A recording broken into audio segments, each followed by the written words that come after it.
She stood firm in her crisp uniform, the courtroom buzzing faintly behind her, but the way she looked at him could cut steel. "He doesn't belong here," Officer Dana Whitmore muttered, loud enough for half the room to hear. "This ain't his kind of courtroom." Jason Statham didn't blink. He'd seen worse, far worse. He'd been in war zones, government halls, foreign trials, and the darkest corners of law enforcement where truth barely flickered. But this was something colder, more personal. "Probably used a slick talk and flash," she added, eyes scanning him like he was a fraud in a suit. "Bet he thinks this courtroom's gonna bow just 'cause he's British and smug." Jason didn't say a word. He just glanced down at the worn folder in his hand. Inside were documents, ones that didn't just prove his client's innocence but expose the filth hiding in the town's polished halls. The judge looked over. "Mr. Statham, are you prepared to proceed?" Jason nodded once. It was supposed to be a simple hearing. An elderly black woman about to lose her family land to a development company with deep pockets and dirtier hands. He'd come to help, not make noise. But the local power structure didn't want help, especially not from someone who didn't look like he belonged. Still, Jason stayed silent. Let them talk. Let them assume. Until the final hearing, when he quietly slid a sealed folder across the judge's bench. The courtroom paused. The judge opened it, froze. Officer Whitmore leaned forward. Her lips parted. Her face went pale. You're that Jason Statham?" Let us know in the comments where you're watching from, and how you would have reacted if you saw the moment everything turned. Jason Statham had come to the States to disappear. Not from shame or scandal, but from exhaustion. After years working alongside international law enforcement units, exposing corruption from London to Interpol headquarters in Lyon, he'd earned his quiet. A cabin in northern Georgia, far from the headlines, offered him what no medal or handshake ever could: peace. He didn't seek out trouble, but sometimes trouble found him. It started with a knock on his door. Miss Hattie Johnson, 82 years old, spine still straight as ever, eyes full of pride, stood there clutching a folder, hands trembling. Her family farm, nearly a century old, was being seized. She was being told she hadn't paid taxes in 5 years. "I paid every time," she insisted, voice firm. "I've got receipts. I just don't got no one to fight for me." Jason flipped through the folder. Something was off. Dates didn't match. Documents looked altered. He made a few calls. Too many questions were answered with silence. That's when he knew. He filed a motion to represent her, not officially as an attorney, but as a consultant under federal provisions. The court allowed it, barely. And that's when Officer Dana Whitmore showed up. She didn't recognize him. Most people didn't, especially in places like this. To her, he was a Brit with too much confidence and no business in her courtroom. She hated outsiders, hated people she couldn't intimidate. But Jason had no interest in her ego. He was there for Miss Hattie. Still, it became clear this wasn't just about land. This was about power, control, and keeping people like Hattie quiet. Whitmore made herself an obstacle, but she had no idea who she was standing in front of. Not yet. By the second hearing, the town's tension could be felt before you even stepped inside the courthouse. Jason Statham sat calmly in his chair, reading through decades of tax records, land grants, and county correspondence.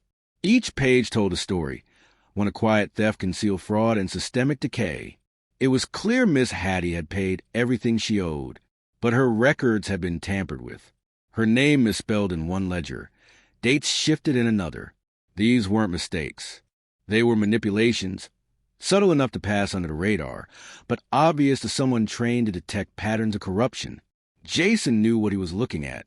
He'd seen it before, in corrupt municipalities abroad, in backroom deals between governments and criminal outfits. The fingerprints here were the same. Someone wanted this land, and someone in power was helping make it happen. That's when Officer Whitmore began turning up the heat.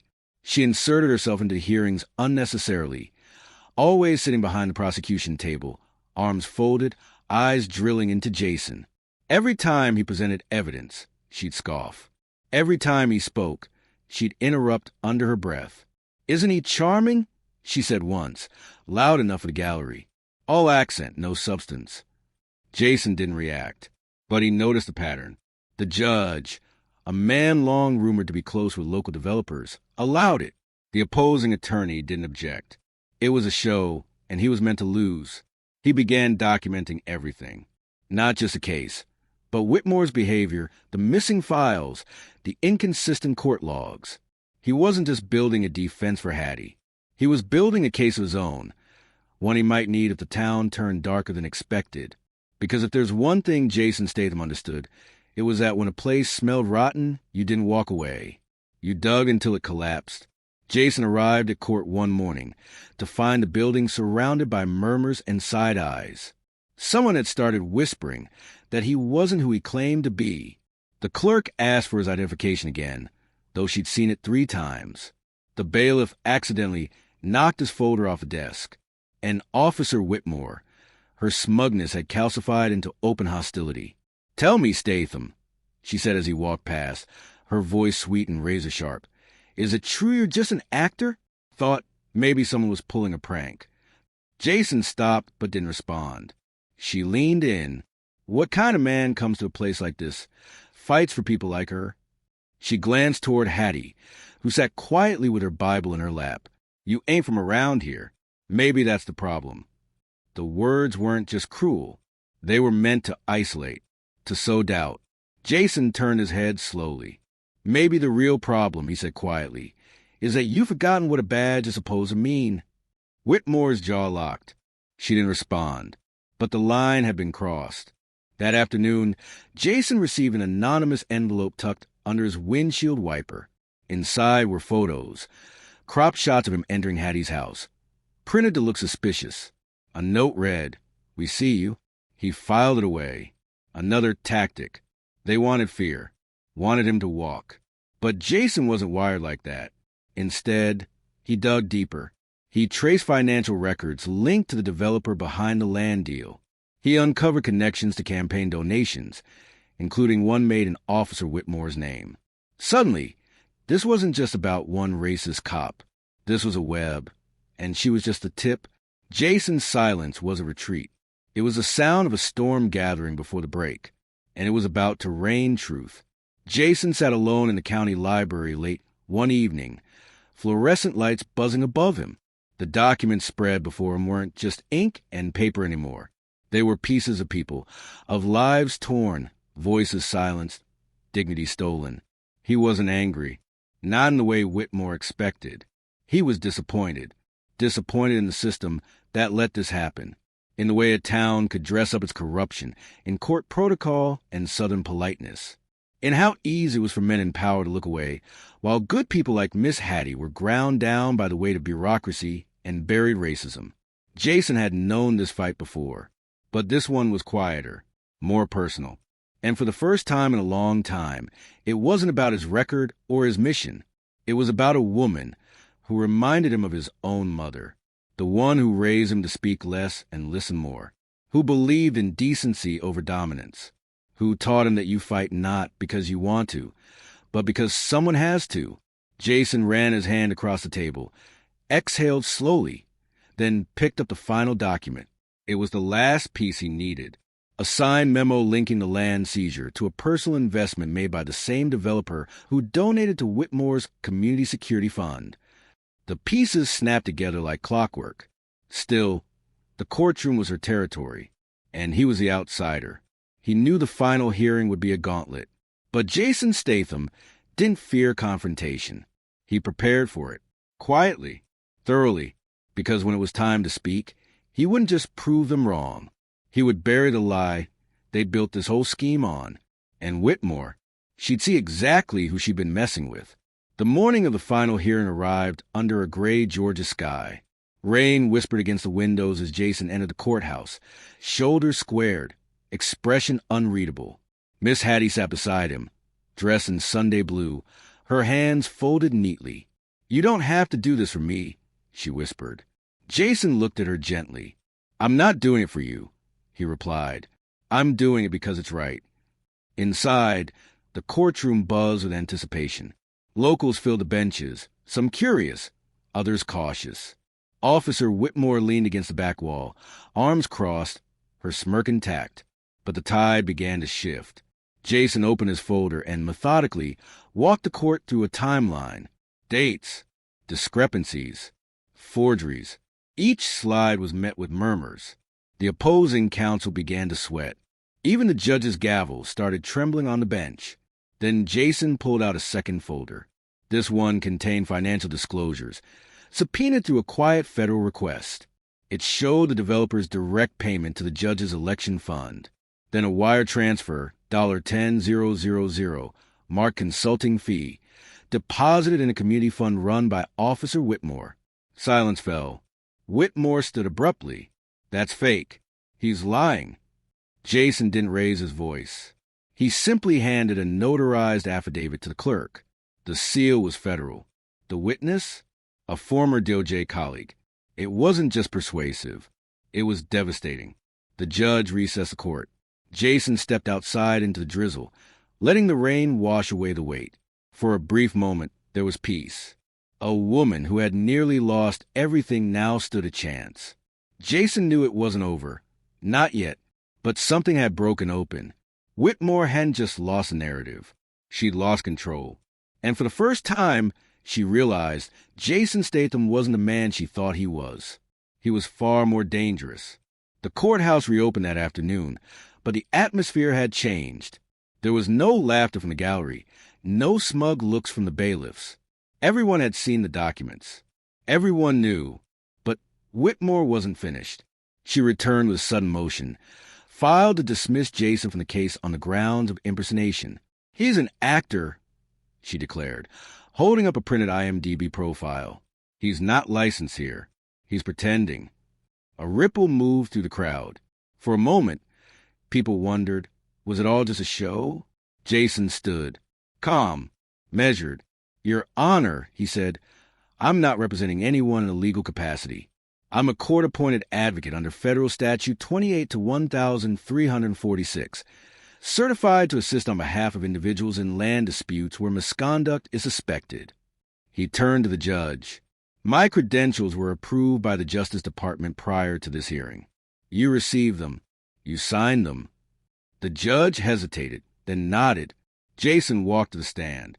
And yes, I'm also that Jason Statham. I've worked with international enforcement on 5 continents. I've seen war crimes prosecuted and global rackets dismantled. You can call me whatever you like, but I didn't come here to impress anyone. He looked at Whitmore, dead in the eyes. I came here because a woman was about to lose everything she ever worked for, and no one was doing a damn thing about it. Whitmore's face turned hard, but the cracks showed. Her rage, once easy to hide behind protocol, now flickered into panic. She was losing her grip, not just on the case, but on the illusion that had protected her for years. Jason didn't need to yell. He didn't need to threaten. He just exposed her. And the more she tried to claw back control, the more the truth tightened around her like a noose. By the final day of hearings, the courtroom was packed, every seat taken, every eye fixed on Jason Statham. He sat still, a fortress of calm in a sea of unraveling authority. The judge opened with a strained throat. We'll hear closing statements. Whitmore leaned forward, whispering furiously to the prosecutor. But the man shook his head. She was alone now. Jason rose and stepped to the center. No theatrics, just truth. For too long, he began, this courtroom has been a shield for people who think power makes them untouchable. But law isn't about who talks loudest. It's about what's right. He walked slowly as he spoke, holding up a single page. This land belongs to Miss Hattie Johnson. It has since 1924. Her grandfather built that home with his bare hands after surviving Jim Crow and poverty. And she's paid every tax, every year. He held up another paper. This memo shows how that truth was buried by Officer Whitmore and her associates. Her name appears on financial transfers linked to illegal seizures. A gasp moved through the courtroom. Jason paused. She didn't just try to steal land. She tried to bury legacy, dignity, history. Whitmore stood suddenly. He's not from here. He doesn't understand. Jason turned to her. No, I'm not from here, he said quietly, But I know what justice smells like, and I know when it's gone rotten. The judge stared at the documents, then at her. I've seen enough, he said. Jason didn't smile. He just returned to his seat. Miss Hattie reached over, gently squeezing his hand, and as the courtroom erupted in murmurs, Officer Whitmore stood frozen, face pale, breathing shallow. She'd spent days trying to humiliate him, but in the end, she'd unmasked herself, and there was no walking that back.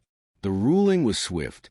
The judge declared the land seizure invalid and ordered a full investigation into the development company's relationship with county officials. Miss Hattie's property was protected under federal land retention laws, statutes no one in that courtroom had thought Jason Statham would know like the back of his hand.